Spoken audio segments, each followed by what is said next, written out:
പ്രതികൂല കാലാവസ്ഥകളോട് മല്ലിട്ട് മണ്ണിൽ പൊന്നു വിളയിച്ചവനാണ് ചരിത്രത്തിൽ കുടിയേറ്റ കർഷകൻ. എന്നാൽ അവരുടെ പിന്മറക്കാർ കയ്യേറ്റക്കാരായി മാറിയിരിക്കുന്നു. ഭൂമിക്കുമേൽ കർഷകനും വനം വകുപ്പും ഒരുപോലെ അവകാശവാദം ഉന്നയിച്ചെടുത്താണ് ഈ തർക്കങ്ങളുടെയെല്ലാം തുടക്കം.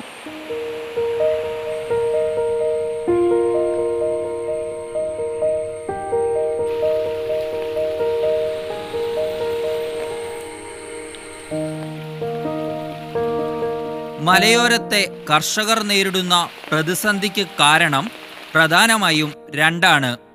ഒന്ന്, വനം ഭൂമി കയ്യേറിയെന്ന വനം വകുപ്പിന്റെ കണ്ടെത്തൽ. മറ്റൊന്ന്, പുറമ്പോക്കും മിച്ചഭൂമിയും കൈവശപ്പെടുത്തിയെന്ന റവന്യൂ വകുപ്പിന്റെ നിലപാട്. കസ്തൂരിരംഗൻ റിപ്പോർട്ടിനെ തുടർന്നുണ്ടായ ആശങ്ക വേറെയും. അതിന്റെ തുടർച്ചയാണ് കോഴിക്കോട് ജില്ലയിലെ ചെമ്പനോടയിലെ കർഷക ആത്മഹത്യ. തർക്കം ഉടലെടുക്കുന്ന ഭൂമിയെല്ലാം വർഷങ്ങൾക്ക് മുമ്പ് തങ്ങളുടെ പൂർവികർ വില കൊടുത്തു വാങ്ങിയതാണെന്നാണ് കർഷകരുടെ നിലപാട്. 1935 കാലഘട്ടം മുതൽ ഈ മേഖലയിൽ കിഴക്കേടത്ത്, മല്ലിശ്ശേരി, നരിക്കോട്ട്, നിലമ്പൂർ തുടങ്ങിയ കോവിലങ്ങൾ എന്ന് പറയുമ്പോൾ നാടുവാഴികളിൽ നിന്ന് വില കൊടുത്തു വാങ്ങിയ ഭൂമിയിലാണ് അവർ കൃഷി ചെയ്യുകയും പുരവെച്ച് താമസിക്കുകയും ചെയ്തുകൊണ്ടിരുന്നത്. ആ സ്ഥലങ്ങളിൽ പൊടുന്നനവെ നികുതി നിഷേധിച്ചപ്പോൾ, നികുതി സ്വീകരിക്കാതെ വന്നപ്പോൾ അവർ വലിയ ഒരു വിഷമസ്ഥിതിയിലേക്ക് കൂപ്പുകുത്തുകയുണ്ടായത്. വനഭൂമിയെ ചൊല്ലിയുള്ള തർക്കമാണ് പലപ്പോഴും മലയോരത്ത് പ്രതിഷേധമുയർത്താറ്.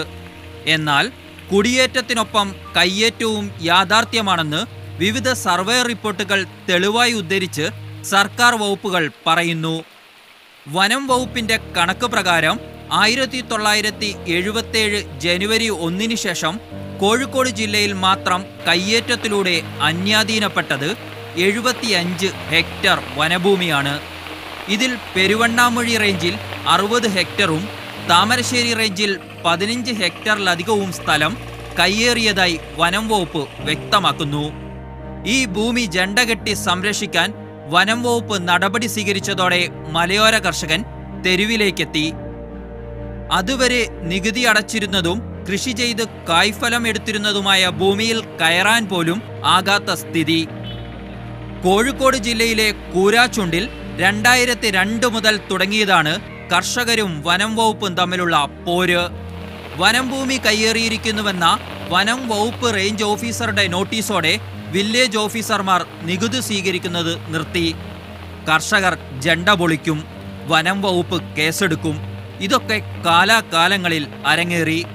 സർക്കാർ ഉത്തരവുകൾ പലതിറങ്ങിയെങ്കിലും ശാശ്വത പരിഹാരം ഇനിയും അകലെ. ഭൂമിക്കുമേലുള്ള വനം വകുപ്പിന്റെ അവകാശവാദം അംഗീകരിച്ചു കൊടുക്കാൻ കർഷകർ തയ്യാറല്ല. 2002 വീണ്ടും ഈ റേഞ്ച് ഓഫീസർ വേറൊരു വില്ലേജ് ഓഫീസർ മാറി വന്നപ്പോൾ ഈ വില്ലേജിൽ കൊടുക്കുകയും അത് അതായത് റവന്യൂ ഉദ്യോഗസ്ഥന്മാരും വില്ലേജിലെ ഉദ്യോഗസ്ഥന്മാരും വില്ലേജ് ഓഫീസർമാരും പെരുവണ്ണാമൊഴി ഫോറസ്റ്റ് റേഞ്ച് ഓഫീസിലെ ഉദ്യോഗസ്ഥന്മാരും കൂടെ കൂടിച്ചേർന്ന് നടത്തിയ ഒരു വലിയ ഗൂഢാലോചനയാണ് ഈ കർഷകരുടെ ഗതികേടിലേക്ക്, ആത്മഹത്യയിലേക്ക് വരെ എത്തുന്ന രീതിയിലേക്ക് ഈ പ്രശ്നം എത്തിച്ചതെന്നുള്ളതാണ് അതിൻ്റെ യാഥാർത്ഥ്യം. റവന്യൂ ഫോറസ്റ്റ് ഉദ്യോഗസ്ഥന്മാർ ഈ പ്രശ്നം പരിഹരിക്കണമെന്നുള്ള ഒരു തുറന്ന മനസ്സോടുകൂടിയുള്ള സമീപനം എടുക്കാത്തതാണ്. വീട്ടുമുറ്റത്ത് വരെ വനം വകുപ്പ് ജണ്ട കെട്ടിയതോടെ കർഷകരുടെ ജീവിതം ദുരിതത്തിലായി. വീട് പുതുക്കി പണിയാൻ പോലും കഴിയില്ല. നികുതി സ്വീകരിക്കാത്തതിനാൽ ബാങ്കുകളിൽ നിന്നും വായ്പയും കിട്ടില്ല. ഞങ്ങൾക്ക് ഈ പറമ്പിൽ നിന്ന് ഒരു സാധനം എടുക്കാൻ സമ്മതിക്കുകയില്ല. ഒരു ചില്ലിക്കം പോലും വെട്ടാൻ സമ്മതിക്കുന്നില്ല അവർ. പിന്നെ നികുതി എടുക്കാൻ അവർ സ്വീകരിക്കുകയില്ല. 2000 വരെ ഞങ്ങൾ നികുതി അടിച്ചതാണ്. 2000 കഴിഞ്ഞിട്ട് ഞങ്ങൾക്ക് പിന്നെ 15 നികുതി എടുത്തു. നികുതി എടുത്തു കഴിഞ്ഞിട്ട് പിന്നെ ഒരു നികുതി എടുക്കുന്നില്ല. ഈ കഴിഞ്ഞ ദിവസം കളക്ടർ ഓർഡർ അനുസരിച്ച് ഞങ്ങൾ പോയായിരുന്നു. അവിടെ ചെന്നപ്പോൾ പറഞ്ഞു 77 മുമ്പുള്ള രേഖകൾ കൊണ്ട് വരണമെന്ന്. 77 മുമ്പുള്ള കാരണന്മാരെല്ലാം മണ്ണടിഞ്ഞ് പോയില്ലേ? ഇന്നത്തെ കാലത്ത് ആരുടെയും ഉണ്ടോ ഈ 77 മുമ്പുള്ള രേഖകളുണ്ടോ? ഞങ്ങളെങ്ങനെ അന്വേഷിച്ചപ്പോൾ പറഞ്ഞു കളക്ടറേറ്റിൽ പോയി അന്വേഷിച്ചപ്പോൾ പോലും അവിടെ പോലും ആ രേഖകളൊന്നും ഇല്ല.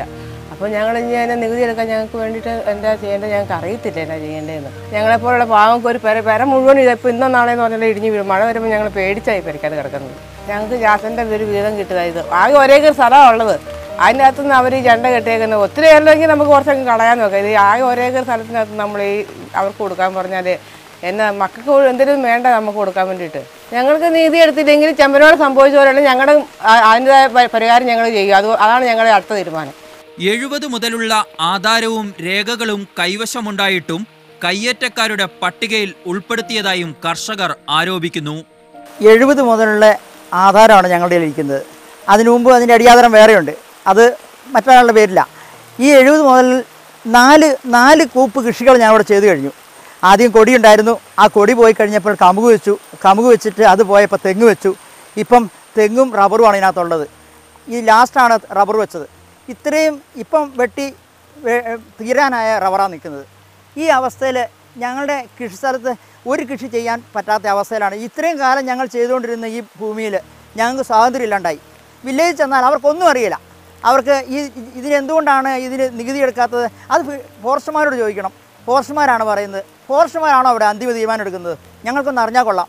കാരണം ഇവിടെയുള്ള സാധാരണ ജനങ്ങൾക്ക് കൃഷി ചെയ്ത് ജീവിക്കാനേ അറിയത്തുള്ളൂ, നിയമപരമായിട്ട് കളിക്കാൻ അവർക്ക് അറിയത്തില്ല. ഇത് ആ കാര്യം മുതലാക്കി കൃഷി ചെയ്യാൻ മാത്രം പഠിച്ച ഈ സാധുക്കൾ കൃഷിക്കാരോട് ചെയ്യുന്ന അനീതി ഒരു കാരണവശാലും പൊറുക്കാൻ പറ്റുന്നതല്ല. ഉന്നതതല യോഗങ്ങൾ നിരവധി നടന്നു. വനം, റവന്യൂ, സർവേ വകുപ്പുകളുടെ ജോയിന്റ് വേരിഫിക്കേഷൻ നടത്താൻ 2005 തീരുമാനിച്ചു. 12 വർഷം പിന്നിടുമ്പോഴും നടപടികൾ പൂർണ്ണമായിട്ടില്ല. കേരളത്തിലെ സബ്ജക്റ്റ് കമ്മിറ്റി ഗവൺമെൻറ്റിൻ്റെ എല്ലാ വിഭാഗം വകുപ്പ് തലവന്മാരും കൂടി ചേർന്നുകൊണ്ടൊരു തീരുമാനമെടുത്തു. മുമ്പ് നികുതി സ്വീകരിച്ചുകൊണ്ടിരുന്ന സ്ഥലമാണെങ്കിൽ തുടർന്നും നികുതി സ്വീകരിക്കണമെന്ന് പറഞ്ഞുകൊണ്ട് ഒരു ഉത്തരവ് 2005 ഫെബ്രുവരി മാസം 2-ാം തീയതി 2005 ഫെബ്രുവരി മാസം 2-ാം തീയതി പുറത്തിറക്കി. ആ ഉത്തരവ് പ്രകാരം നികുതി സ്വീകരിക്കാനുള്ള നിർദ്ദേശം എല്ലാ കളക്ടർമാർക്കും കൊടുത്തിരുന്നു. പക്ഷേ 5 മെയ് മാസം 5-ാം മാസത്തിൽ വീണ്ടും 2005 ആ ഉത്തരവിന് ഇടങ്കോലിട്ടുകൊണ്ട് അല്ലെങ്കിൽ അതിനെ അട്ടിമറിച്ചുകൊണ്ട് ജോയിൻറ്റ് വെരിഫിക്കേഷൻ സർവേ നടത്തണമെന്നുള്ള പുതിയൊരു നിർദ്ദേശം ഗവൺമെൻറ്റിൻ്റെ ഭാഗത്ത് നിന്ന് ഉദ്യോഗസ്ഥന്മാർ ഇറക്കുകയും അങ്ങനെ ഈ നികുതി സ്വീകരിക്കാനുള്ള സർക്കാരിൻ്റെ നല്ല ഉദ്യമത്തെ, ആ തീരുമാനത്തെ ഇവർ വീണ്ടും തടയിടുകയും ചെയ്തു. സർക്കാർ അദാലത്തിലെ തീരുമാനമനുസരിച്ച് 1977 മുമ്പ് ഭൂമി കൈവശമുണ്ടായിരുന്നതായി രേഖകൾ ഹാജരാക്കുന്നവരുടെ ഭൂനികുതി താൽക്കാലികമായി സ്വീകരിക്കുന്നുണ്ട്. പക്ഷേ ഇതുകൊണ്ട് പ്രയോജനമില്ലെന്നാണ് കർഷക സംഘടനകളുടെ വാദം.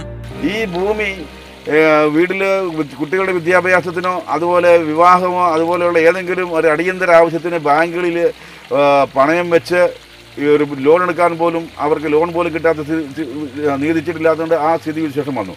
അതുപോലെ തന്നെ ഗവൺമെൻറ് ത്രിതല പഞ്ചായത്തിലൂടെ അതുപോലെ സർക്കാർ കൊടുക്കുന്ന പല ആനുകൂല്യങ്ങളും ഇവർക്ക് നിഷേധിക്കപ്പെട്ടു. എന്തിനേറെ മുഖ്യമന്ത്രിയുടെ ചികിത്സാ സഹായം പോലും ഈ പാവപ്പെട്ടവർക്ക് നികുതി ചീട്ടില്ലാത്തതുകൊണ്ട് നിഷേധിക്കപ്പെട്ട സാഹചര്യമുണ്ടായി. കൂരാച്ചുണ്ടിലും കാന്തലോടും വനം വകുപ്പും കർഷകരും തമ്മിലാണെങ്കിൽ ചക്കിട്ടപ്പാറ, ചെമ്പനോട വില്ലേജുകളിൽ റവന്യൂ വകുപ്പുമായാണ് കർഷകരുടെ പോര്. സർവേ നടക്കാത്തതാണ് അവ്യക്തതയുടെ കാരണം. ഇതോടെ മിച്ചഭൂമി, പുറമ്പോക്ക് ഭൂമി തുടങ്ങിയ കാര്യങ്ങൾ പറഞ്ഞ് നികുതി സ്വീകരിക്കാതിരിക്കുന്നത് പതിവാകുന്നു. അപ്പോൾ ഇവിടെ ഒന്നാമത്തെ പ്രശ്നം എന്താ വെച്ചാൽ ഇവിടെ ഈ 2 വില്ലേജിലും 3-ാമത്തെ വില്ലേജിലും ഭാഗികമായും സർവേ നടന്നിട്ടില്ല എന്നുള്ള ഒന്നാമത്തെ പ്രശ്നം. രണ്ടാമത്തെ പ്രശ്നം എന്താ? രണ്ടാമത്തെ പ്രശ്നം ഇവിടെ കൂത്താളി മൂപ്പിൽ നായരിൽ നിന്ന് ഭൂമി വാങ്ങിയ ആളുകൾ ആ ഭൂമി അവർക്ക് വിൽക്കാൻ അധികാരമില്ല എന്ന് പറഞ്ഞുകൊണ്ട് കോടതിയുടെ ഒരു ഉത്തരവ്. ഇത് വരുമ്പോൾ സ്വാഭാവികം എന്താ പ്രശ്നം വെച്ചാൽ 4500 ഹെക്ടർ സ്ഥലം എന്ന് പറഞ്ഞാൽ ആയിരക്കണക്കിന് ആളുകൾ വർഷങ്ങളായി വില കൊടുത്ത് വാങ്ങി കൈവശം വെച്ച ഭൂമിയാണ് കൂത്താളി മൂപ്പിൽ നായർ എന്ന ഭൂമി എന്ന് പറയുന്നത്. അപ്പോൾ ആ പ്രശ്നം വേറെ ഒന്നും മാറി നിൽക്കുകയാണ്. മറ്റൊന്ന് പ്രശ്നം എന്താ വെച്ചാൽ ഇവിടെ നികുതി അടയ്ക്കുന്നുണ്ട് വർഷങ്ങളായി. പക്ഷേ എന്തല്ല, അവർക്ക് പട്ടയവുമില്ല, ആധാരവുമില്ല. ഇപ്പോൾ അവരുടെ നികുതി വാങ്ങൽ നിർത്തിയിരിക്കുകയാണ്. ഇങ്ങനെ 3ആയി കിടക്കുകയാണ് നമ്മുടെ ഈ 3 വില്ലയിലെ പ്രശ്നങ്ങൾ. തങ്ങളുടെ മുൻഗാമികൾ കരമടച്ച ഭൂമിയിൽ പുതിയ തലമുറക്ക് കരമൊടുക്കാനാവുന്നില്ല. അത്തരം ഘട്ടമാണ് സർക്കാർ സംവിധാനങ്ങളെയും കർഷകരെയും 2 തട്ടിലാക്കിയത്. അതിൻ്റെ പരിണിതഫലമായിരുന്നു കേരളത്തെ ഞെട്ടിച്ച വില്ലേജ് ഓഫീസിലെ കർഷക ആത്മഹത്യയും. വില്ലേജ് ഓഫീസിലെ ഗ്രില്ലിൽ കെട്ടിത്തൂങ്ങി ജീവിതം അവസാനിപ്പിക്കുമ്പോൾ ആ കർഷകൻ നടത്തിയത് വ്യവസ്ഥിതിയോടുള്ള വെല്ലുവിളിയാവാം, തൻ്റെ ജീവിതം ദുസ്സഹമാക്കിയവരോടുള്ള പകപോക്കൽ. ആരാണ് കുറ്റക്കാരെന്ന കാര്യത്തിൽ അന്തിമ വിധി പ്രഖ്യാപനം നടത്താൻ ഞങ്ങൾ ആളല്ല. പക്ഷേ എല്ലാത്തിനും ഉത്തരവാദി ഒരു വില്ലേജ് അസിസ്റ്റന്റ് മാത്രമോ എന്ന ചോദ്യം ബാക്കിയാവുന്നു.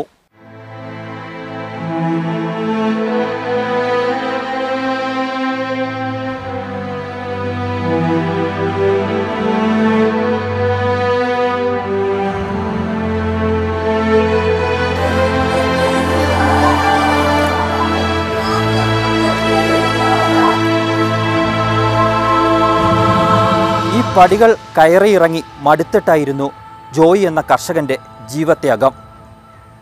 കർഷക ആത്മഹത്യയുടെ പശ്ചാത്തലത്തിൽ മലയോര മേഖലയിലെ ഭൂമി പ്രശ്നം കൂടുതൽ സജീവ ചർച്ചകൾക്കാണ് വഴിവെക്കുന്നത്. കോഴിക്കോട് ജില്ലയിലെ കൂരാച്ചുണ്ട്, ചെമ്പനോട, ചക്കിട്ടപ്പാറ വില്ലേജുകളിൽ മാത്രമായി 100 കണക്കിന് കർഷകരാണ് സ്ഥിരമായി നികുതി അടയ്ക്കാനുള്ള അവകാശത്തിനു വേണ്ടി നിരന്തരമായി പോരാട്ടം നടത്തുന്നത്. ഒസ്യത്ത് കിട്ടിയ ഭൂമിയിൽ നിന്നും ഭാര്യ മോളിയുടെ പേരിലേക്ക് മാറ്റിയ 80 സെന്റ് ഭൂമിയുടെ നികുതി സ്വീകരിക്കാത്തതാണ് ജോയിയെ തകർത്തത്. താൻ വില കൊടുത്തു വാങ്ങിയ ഭൂമിയുടെ സർവേ നമ്പർ ഭാര്യയുടെ പേരിലാക്കിയ ഭൂമിയുടെ സർവേ നമ്പറിന് പകരമായി ചേർത്ത് വില്ലേജ് ഓഫീസിലെ ജീവനക്കാർ ചതിച്ചതായും വിശ്വസിച്ചു. ഈ പ്രശ്നം പരിഹരിച്ചു കിട്ടാൻ 2013 മുതൽ ശ്രമിക്കുകയായിരുന്നു ജോയി. സർവേ റിപ്പോർട്ടുകളടക്കം ജോയിക്ക് അനുകൂലമായിരുന്നതായി ജനപ്രതിനിധികൾ സാക്ഷ്യപ്പെടുത്തുന്നു. ജോയിയുടെ ആത്മഹത്യയുടെ ഉത്തരവാദി റവന്യൂ വകുപ്പാണെന്നുള്ള കാര്യത്തിൽ യാതൊരു തർക്കവുമില്ല. കാരണം അതിന് കൃത്യമായ കാരണങ്ങൾ ജോയിയുടെ കുടുംബത്തിനും അതുപോലെ തന്നെ ഇതുമായി ബന്ധപ്പെട്ട ആളുകൾക്കും പറയാനുണ്ട്. 2014 ആരംഭിച്ച വിഷയമാണ്. വിഷയം 2014 ആരംഭിച്ചു എന്ന് മാത്രമല്ല, ഓരോ സമയത്തും ജോയിയുടെ ഈ നേരത്തെ പറഞ്ഞിട്ടുള്ള വിവാദമായ സ്ഥലം അളന്ന് തിട്ടപ്പെടുത്തി അതിന് മറ്റൊരു അവകാശവും ഇല്ല എന്ന് കൃത്യമായി ബോധ്യപ്പെടുത്തിയിട്ടാണ് ഉദ്യോഗസ്ഥന്മാർ റിപ്പോർട്ട് കൊടുത്തിട്ടുള്ളത്. ഒരു റിപ്പോർട്ട് പോലും ജോയിക്കെതിരായിട്ട് വില്ലേജ് ഓഫീസിൽ നിന്നോ അല്ലെങ്കിൽ തഹസിൽദാരിൽ നിന്ന് വിട്ടിട്ടുള്ള ആളുകളോ റിപ്പോർട്ട് കൊടുത്തിട്ടില്ല. നടപടിക്രമങ്ങൾ അനന്തമായി നീണ്ടതോടെ ജോയി നിരാശയുടെ പടുകുഴിയിലേക്ക് എറിയപ്പെട്ടുവെന്ന് കുടുംബാംഗങ്ങൾ പറയുന്നു. വില്ലേജ് അസിസ്റ്റന്റ് സിലീഷ് തോമസാണ് എല്ലാത്തിനും പിന്നിലെന്ന് ജോയി സംശയിച്ചു. സഹോദരൻ ജിമ്മിയും ജോയിക്ക് പൂർണ്ണ വിശ്വാസമുണ്ടായിരുന്നില്ലെന്ന് ആത്മഹത്യാക്കുറിപ്പിൽ വ്യക്തം.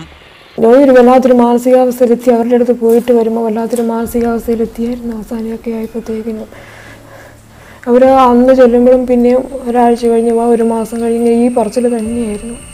അവസാനം പറഞ്ഞവരത് ചെയ്ത് തരൂല എന്ന് തന്നെയാണ് പറഞ്ഞുകൊണ്ടിരുന്നത്. സിരീഷ് അവസാനം പറഞ്ഞ ജോയിലെന്ന് പറഞ്ഞാൽ എന്നോട് പറഞ്ഞ അങ്ങനെയാണ്, സിരീഷ് ചെയ്ത് തരൂല എന്നാണ് പറഞ്ഞത്. അവസാനം കടം വീട്ടുണ്ടേ, കടം വീട്ടേണ്ട, ഈ സ്ഥലം വിറ്റല്ലാണ്ട് പിന്നെ ഒരു മാർഗ്ഗമില്ല, കടം വീട്ടാൻ. അതിന് വേണ്ടിയാണ് പിന്നെയും പറഞ്ഞപ്പോൾ മോടെ കല്യാണത്തിന് ഈ ഒക്ടോബർ ആകുമ്പോഴത്തേക്കും 1 വർഷമാകും. അപ്പോഴത്തേനും കടം എത്രയായാലും 10 ലക്ഷം രൂപയ്ക്ക് നല്ല പലിശ വരും. പലിശ കളയണം, കടം വീട്ടണം, അങ്ങനെയാണ് വലിയ ചിന്തിച്ചത്.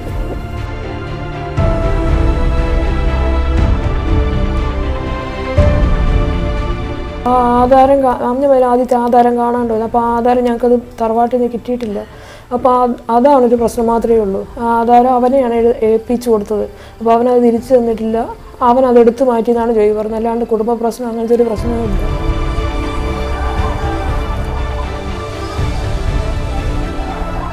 സിരീഷാണ് പറഞ്ഞു വിടുന്നത്.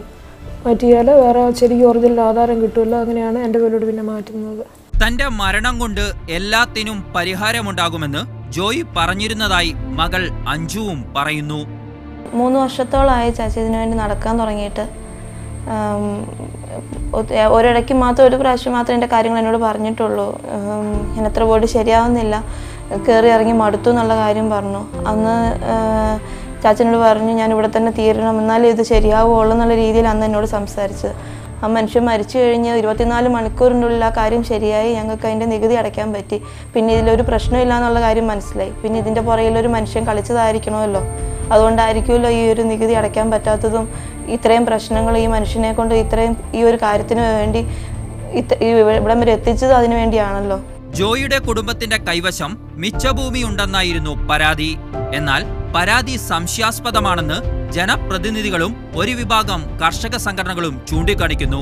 മുനീർ മുതുകാട് എന്ന് പറയുന്ന ഒരാളുടെ ഒരു പരാതിയുണ്ട്, അത് കാരണം സ്വീകരിക്കാൻ പറ്റില്ല എന്ന് പറയും. അതായത് ആ മുനീർ മുതുകാടിൻ്റെ പരാതി എന്ന് പറഞ്ഞാൽ നമ്മൾ മനസ്സിലാക്കുന്നത്, എനിക്ക് എൻ്റെ ഈ പറമ്പിൻ്റെ സർവേ നമ്പർ ഓർമ്മയില്ല. ഇവർ നികുതിച്ചിട്ട് തരും, അവത്തൽ എഴുതി വെക്കും, ഇതൊന്നും ആരും ശ്രദ്ധിക്കാറില്ലല്ലോ. പക്ഷേ ആ സർവേ നമ്പറും ആ പരാതിയും നമ്മൾ വായിച്ചു നോക്കിയാൽ അതൊരു വില്ലേജ് ഓഫീസറോ അല്ലെങ്കിൽ വില്ലേജിനെ സംബന്ധിച്ച് അറിയാവുന്ന ആൾക്കാരോ തയ്യാറാക്കിയതാണെന്ന് അല്പം മൂളയുള്ള ആർക്കും മനസ്സിലാവും. കാരണം മുഴുവൻ സർവേ നമ്പറും അതിൻ്റെ പാർട്ടും കാര്യങ്ങളും എല്ലാം അവരുടെ, അതായത് ഈ ജോയിയുടെ ഫാദറിൻ്റെ മൊത്തം കൈവശമുള്ള ഭൂമിയുടെ മുഴുവൻ ഡീറ്റെയിൽസും വെച്ചിട്ടാണ് ഇത് മിച്ചഭൂമിയിൽപ്പെട്ടതാണെന്നൊക്കെ പറഞ്ഞിട്ടുള്ളൊരു കള്ളപ്പരാതി. മിച്ചഭൂമി അല്ല എന്ന് ഞാൻ പറയാൻ കാരണം, തോട്ടം മിച്ചഭൂമിയിൽ പെടുകയല്ലോ. അപ്പോൾ ഇതിൻ്റെ അകത്ത് 4-5 ഏക്കർ റബ്ബർ തോട്ടമുണ്ടായിരുന്നു. അപ്പം മിച്ചഭൂമിയൊന്നുമല്ല. ഏതായാലും ആ പരാതിയുടെ അടിസ്ഥാനത്തിൽ വീണ്ടും ഈ നികുതി മേടിക്കൽ അവിടെ നിന്നു.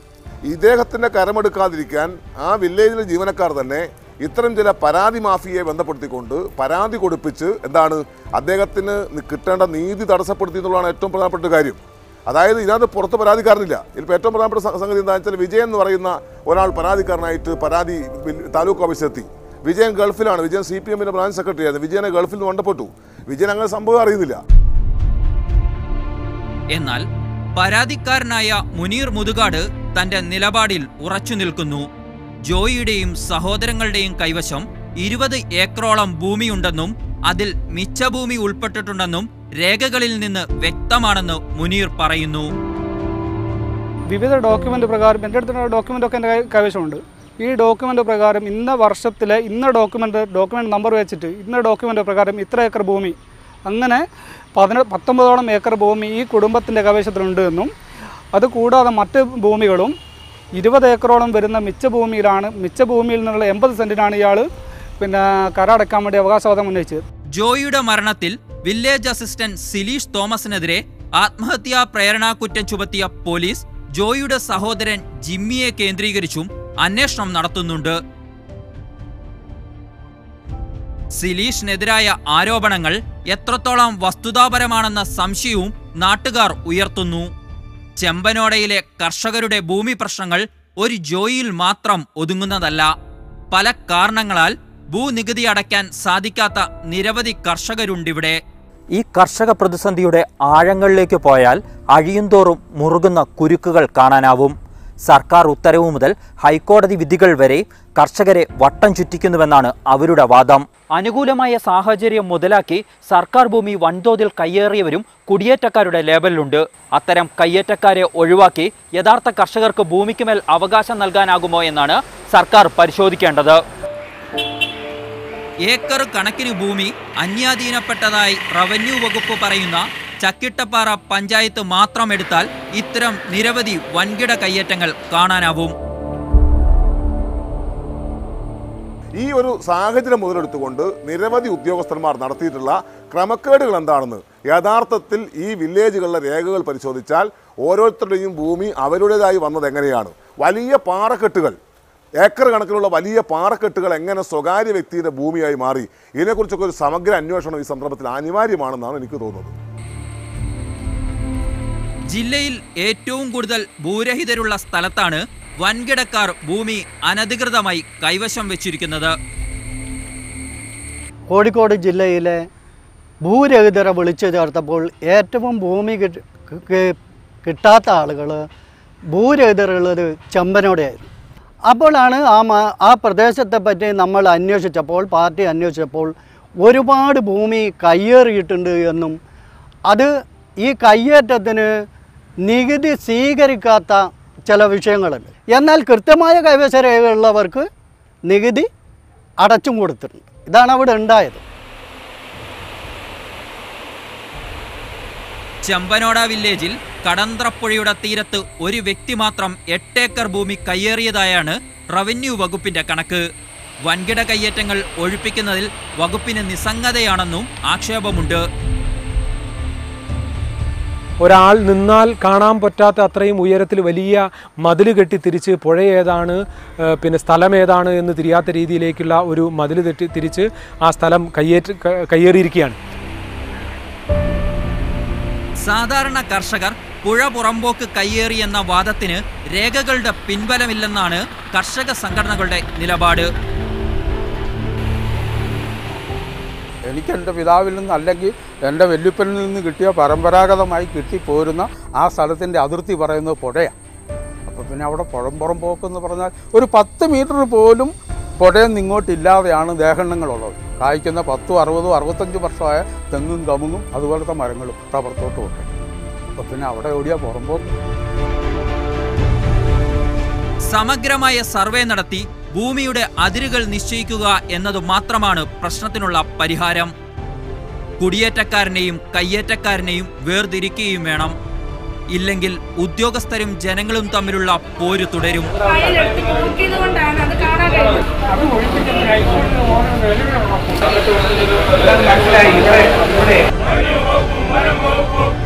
സാങ്കേതികമായി പരിഷ്കരിക്കാത്ത സംവിധാനങ്ങളും അടിസ്ഥാന സൗകര്യങ്ങളുടെ അഭാവവുമൊക്കെയാണ് റവന്യൂ ഉദ്യോഗസ്ഥർ നേരിടുന്ന വെല്ലുവിളി.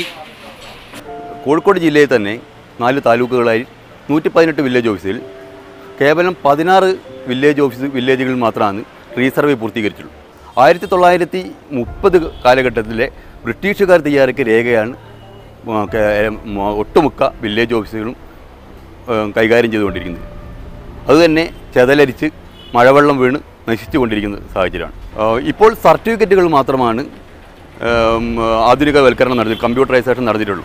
എന്നാൽ വില്ലേജ് ഓഫീസിൻ്റെ അടിസ്ഥാന രേഖകളൊന്നും തന്നെ കമ്പ്യൂട്ടർവൽക്കരിച്ച് കഴിഞ്ഞിട്ടില്ല. അതുകൊണ്ട് തന്നെ റീസർവേ ചെയ്തു ഡിജിറ്റലൈസ് ചെയ്താൽ മാത്രമാണ് വില്ലേജ് ഓഫീസർക്ക് ഭയമില്ലാതെ ജോലി ചെയ്യാൻ സാധിക്കുകയുള്ളൂ. ആധുനികവൽക്കരണം ചുവപ്പ് നാടകളിൽ കുരുങ്ങാതെ മുന്നോട്ട് കൊണ്ടുപോകണം. നീതി നിഷേധിക്കപ്പെടുന്നവന്റെ അവസാന സമരരൂപമായി മരണം കടന്നു വന്നാൽ തടഞ്ഞു നിർത്താൻ ജനാധിപത്യത്തിന്റെ ശ്രീകോവിലുകൾക്ക് ആവില്ല. റീസർവേ എന്നതാണ് ശാശ്വതമായ പരിഹാരം. വനം റവന്യൂ വകുപ്പുകളുടെ സംയുക്ത പരിശോധന പൂർത്തീകരിക്കണമെന്ന ആവശ്യവും കർഷക സംഘടനകൾ മുന്നോട്ട് വയ്ക്കുന്നു. ഇതിലൂടെ മാത്രമേ റവന്യൂ ഭൂമി റവന്യൂ ഭൂമിയായും വനം ഭൂമി വനം ഭൂമിയായും സർക്കാരിൽ നിലനിർത്താൻ കഴിയുകയുള്ളൂ.